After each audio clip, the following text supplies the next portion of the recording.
In Final Fantasy XIV, the divide between casual and hardcore players is ever present. Is there a right way to play the game? That depends on who you ask. With the coming of the current Moogle Tome event, a lot of people have expressed complaints about having to run the near raids for tome farming because of how long they take.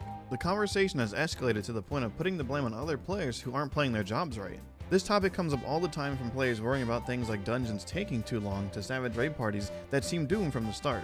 This is symbolic of a larger divide that I think is worth going over for anybody who plays 14. I want to talk about what it means for the future content updates and how you can be better equipped to have the experience that you want to have. While I'm going to give a very loose idea of what it means to be casual or hardcore here, is by no means a perfect labeling system. As of the time of this video, patch 6.4 is on the horizon. According to this interview with Yoshi P, it seems like we're definitely getting another relic except that's only going to be tomestones. As expected, this is blown up on social media because of the controversy around it, which I covered extensively in my previous video on the Mandeville relic weapons. If you haven't watched that, and you really should by the way, the gist of it is that yet another tombstone grind means that we won't get anything unique to progress on with the relic step, which bothers people who want to grind to get lost in. It gives them something to do. In general, Final Fantasy XIV has a ton of different types of content to offer to those who play the game. There's a lot more to it than just raiding in the main story questline. That being said, regardless of what you want to do, almost everything will be gated behind the main story one way or another. Even something like Island Sanctuary requires you to have finished the base Endwalker storyline. Here's where we start to get into the problem. I don't think that many would disagree that the story quests are on the easier side. I don't say this to put down anyone who has a hard time with them.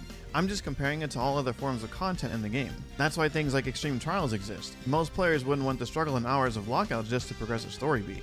Final Fantasy XIV keeps the harder content as optional content while making easier normal versions so that everyone has a chance to experience it. A big part of it being easy is that you can mess up a lot and still progress. You don't need a perfect rotation or anything close to it to get through the main story.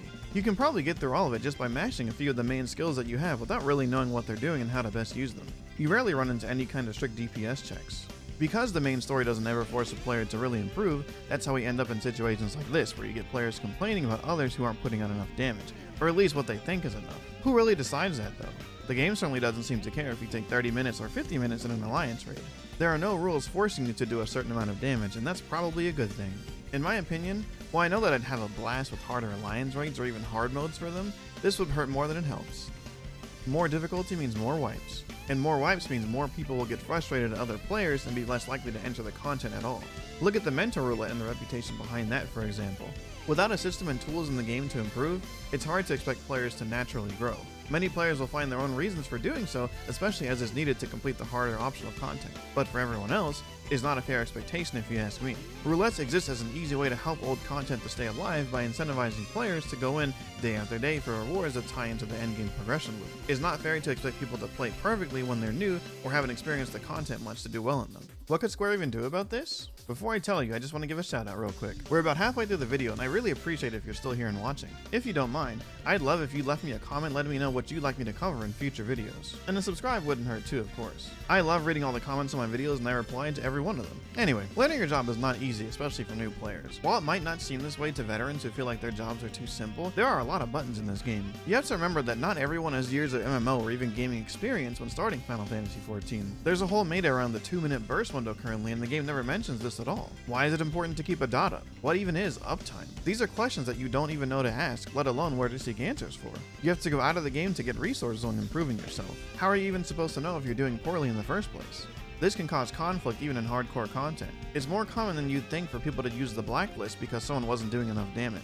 I'm not here to be the judge of when this is or isn't fair, but it's certainly something that can create a divide, and it's part of the reason that we'll probably never have damage tracking built into the game. Even for hardcore players, without external tools to track damage and rotations, it would be really hard to know if you're improving and how to improve. There isn't really anything in the way of performance feedback, which is a contentious topic. The most we really have is Stone Sky Sea, which is nice but not perfect by any means. I think ultimately, having a perspective shift is important here.